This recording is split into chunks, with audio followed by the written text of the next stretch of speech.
Isang araw, nagmamaneho sa Cuba, aking nakita, babaeng saksakan ng ganda. Sinundan ko ang kotse, sinasakyan niya.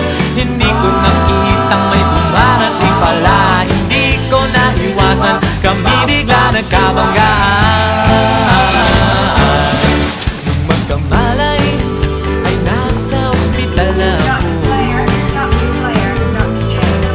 Nasikaso ng doktor na pili ng nanay ko. Biglang-bigla na lang ang nurse nandyan na, at para kong nakitang anghel sa ganda. Kahit nagdidiliyo, itong nasabi ko sa kanya.